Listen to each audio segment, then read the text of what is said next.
Assalamualaikum warahmatullahi wabarakatuh. Hai teman-teman, kembali lagi dengan saya Windia Siti Jayalani. Dalam video kali ini saya akan membahas materi tentang saham. Ada banyak pihak yang terlibat dalam bermain di pasar saham.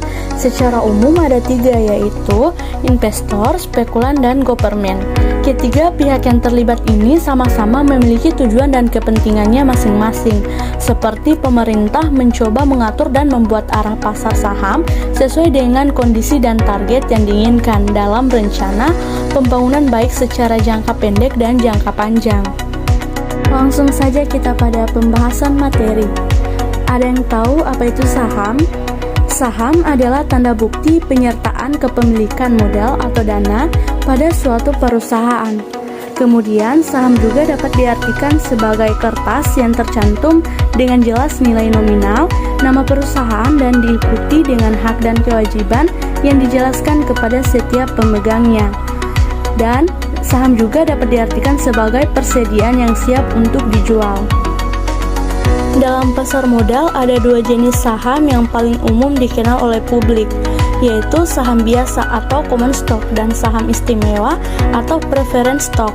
Common stock atau saham biasa adalah suatu surat berharga yang dijual oleh suatu perusahaan yang menjelaskan nilai nominal rupiah, dolar, yen, dan sebagainya, di mana pemegangnya diberi hak untuk mengikuti RUPS atau Rapat Umum Pemegang Saham dan RUPSLP atau Rapat Umum Pemegang Saham Luar Biasa, serta berhak untuk menentukan membeli right issue atau penjualan saham terbatas atau tidak, yang selanjutnya diakhiri tahun akan memperoleh keuntungan dalam bentuk dividen. Kemudian, preferred stock atau saham istimewa. Preferred stock atau saham istimewa adalah suatu surat berharga yang dijual oleh suatu perusahaan yang menjelaskan nilai nominal rupiah, dolar, yen, dan sebagainya, di mana pemegangnya akan memperoleh pendapatan tetap dalam bentuk dividen yang akan diterima setiap kuartal atau 3 bulan.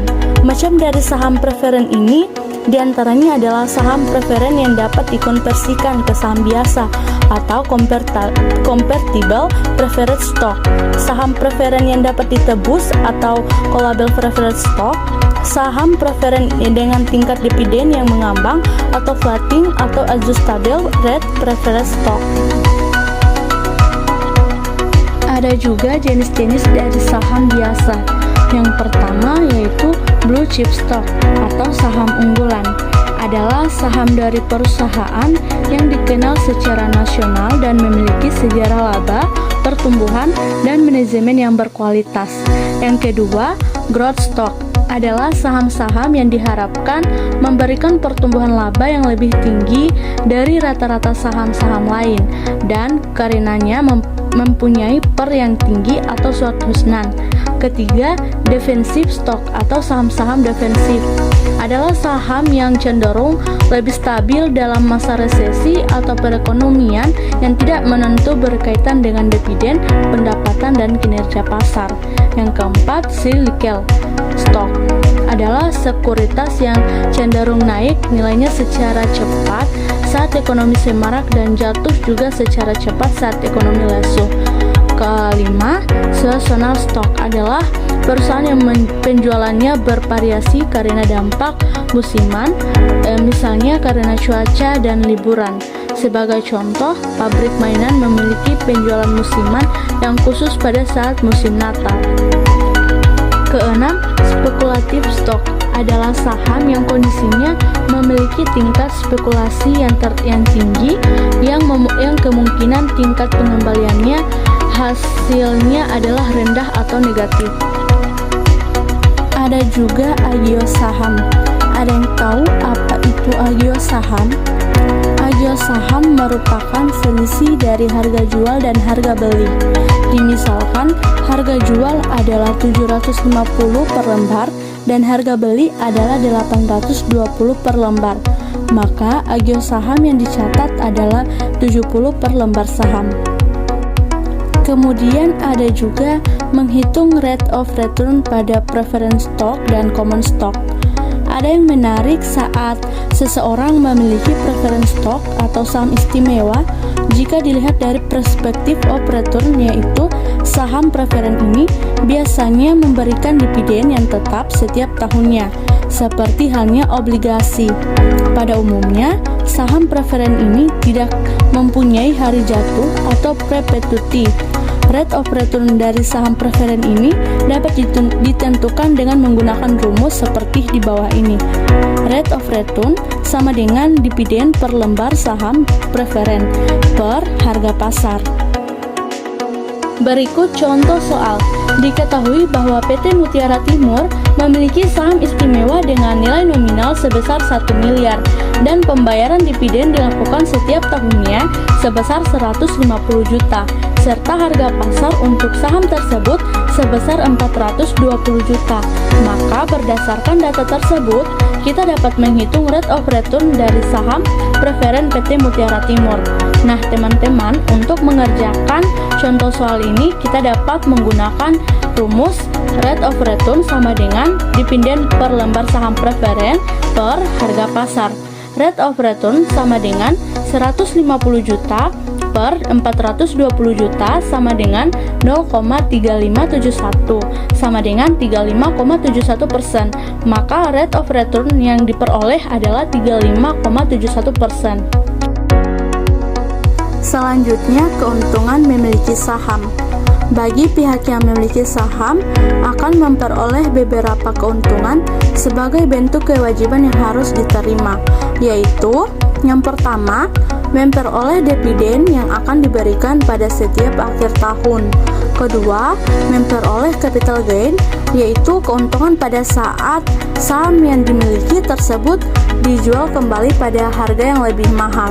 Ketiga, memiliki hak suara bagi pemegang saham jenis Comstock atau saham biasa, seperti pada RUPS dan RUPSLB. Keempat, dalam pengambilan kredit ke perbankan, jumlah kepemilikan saham yang dimiliki dapat dijadikan sebagai salah satu pendukung jaminan atau jaminan tambahan, dengan tujuan untuk membuat lebih yakin pihak penilai kredit dalam melihat kemampuan calon debitur. Adapun bentuk rumus dari capital gain atau CG adalah seperti pada gambar di bawah ini. Pelaku pasar saham.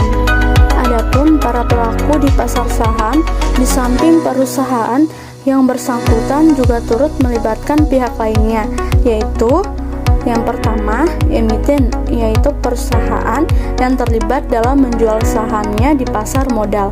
Kedua, underwriter atau penjamin, yaitu yang menjamin perusahaan tersebut dalam menjual sahamnya di pasar modal. Ketiga, broker atau pialang. Adapun pengertian broker, Zoshoff menjelaskan broker adalah perantara atau pembeli dengan penjualan sekuritas. Menghitung keuntungan yang diharapkan dari saham. Adapun rumus untuk menghitung keuntungan yang diharapkan dari saham, teman-teman bisa melihat gambar rumus di bawah ini. Ada juga menghitung pembayaran dividen yang tidak teratur. Dalam kondisi tertentu, perusahaan kadangkala melakukan pembayaran dividen yang tidak teratur setiap waktunya, dan itu terjadi bukan disengaja, namun tentunya didasarkan dengan berbagai alasan. Adapun rumus untuk menghitung pembayaran dividen yang tidak teratur, seperti gambar rumus di bawah ini juga. Earning per share atau EPS. Earning per share atau pendapatan per lembar saham adalah bentuk pemberian keuntungan yang diberikan kepada para pemegang saham dari setiap lembar saham yang dimiliki. Untuk rumusnya, teman-teman bisa melihat gambar rumus seperti di bawah ini. Keterangan EPS atau earning per share, EAT atau earning after tax atau pendapatan setelah pajak, JSB sama dengan jumlah saham yang beredar. Contoh soal, manajer keuangan PT Sentral Mutiara menginformasikan bahwa di tahun 2008 telah memperoleh EAT sebesar 6,3 miliar dan saat ini terdapat 120 rata-rata tertimbang saham biasa yang beredar. Maka selanjutnya kita dapat menghitung EPS PT Sentral Mutiara sebagai berikut. Untuk penyelesaiannya yaitu EPS sama dengan EAT per JSB. EPS sama dengan 6,3 miliar per 120. EPS sama dengan 52.500. Maka EPS PT Sentral Mutiara adalah 52.500 lembar saham yang beredar. Price earnings ratio atau PER. Bagi para investor, semakin tinggi price earnings ratio, maka pertumbuhan laba yang diharapkan juga akan mengalami kenaikan. Dengan begitu, price earnings ratio atau rasio terhadap laba adalah perbandingan antara market price per share atau harga pasar per lembar saham dengan earning per share atau laba per lembar saham. Untuk rumus dan keterangannya, teman-teman bisa dapat melihat gambar di bawah ini. Menghitung return on investment atau ROI. Return on investment atau ROI atau pengembalian investasi, bahwa di beberapa referensi lainnya rasio ini juga ditulis dengan return on total asset atau ROA. ROA ini melihat sejauh mana investasi yang telah ditanamkan mampu memberikan pengembalian keuntungan sesuai dengan yang diharapkan, dan investasi tersebut sebenarnya sama dengan aset perusahaan yang ditanamkan atau ditempatkan. Untuk rumus dan keterangannya, teman-teman juga bisa melihat seperti gambar di bawah ini. Menghitung return on equity atau ROI. Return on equity disebut juga dengan laba atau equity. Di beberapa referensi disebut juga dengan rasio total aset turnover atau perputaran total aset. Rasio ini mengkaji sejauh mana suatu perusahaan mempergunakan sumber daya yang dimiliki untuk mampu memberikan laba atas ekuitas. Adapun rumus return on equity atau ROI seperti gambar dan keterangan di bawah ini. Zero growth model dan signaling theory. Zero growth model atau yang lebih banyak investor menyebutnya model tidak bertumbuh. Kondisi zero growth model merupakan kondisi yang harus hati-hati untuk dipahami oleh pihak investor, karena bagi investor, naik turun dan konstannya saham di pasar atau market akan memberikan sinyal positif dan negatif. Apapun informasi yang terjadi dari kondisi saham suatu perusahaan adalah selalu memberikan efek bagi keputusan investor sebagai pihak yang menangkap sinyal tersebut. Konsep signaling teori di sini menjadi sangat berperan. Adapun pengertian signaling teori adalah teori yang membahas tentang naik turunnya harga di pasar, sehingga akan memberi pengaruh pada keputusan investor. Rumus zero growth model ini adalah bagian penyempurnaan dari rumus di atas, yaitu P0 sama dengan D per 1 tambah K pangkat 1 tambah D per 1 tambah K pangkat 2, di mana selanjutnya disederhanakan menjadi rumus zero growth model, yaitu P0 sama dengan PD per K. Jordan Growth Model. Dalam perhitungan Comstock, Myron J. Jordan mengembangkan suatu formula di mana formula Jordan ini biasa dikenal dengan Constant Growth Model, yaitu VO sama dengan D1 per R kurang G. Keterangan PO sama dengan nilai dari saham biasa, D1 sama dengan revenue dividen dalam suatu tahun, R sama dengan rate of return yang diinginkan, G sama dengan growth yang ditaksir adalah selalu konstan. Contoh soal, manajer keuangan PT Sentral Mutiara menginformasikan bahwa di tahun 2008 telah memperoleh EAT sebesar 6,3 miliar dan saat ini terdapat 120 rata-rata tertimbang saham biasa yang beredar. Maka selanjutnya kita dapat menghitung EPS PT Sentral Mutiara sebagai berikut. Untuk penyelesaiannya yaitu EPS sama dengan EAT per JSB. EPS sama dengan 6,3 miliar per 120. EPS sama dengan 52.500. Maka EPS PT Sentral Mutiara adalah 52.500 lembar saham yang beredar. Dan yang terakhir yaitu stock split dan perhitungannya. Stock split adalah peningkatan jumlah saham beredar dengan mengurangi nilai nominal saham. Misalkan, nilai nominal satu saham dibagi menjadi dua, sehingga terdapat dua saham yang masing-masing memiliki nilai nominal setengah dari nominal awal.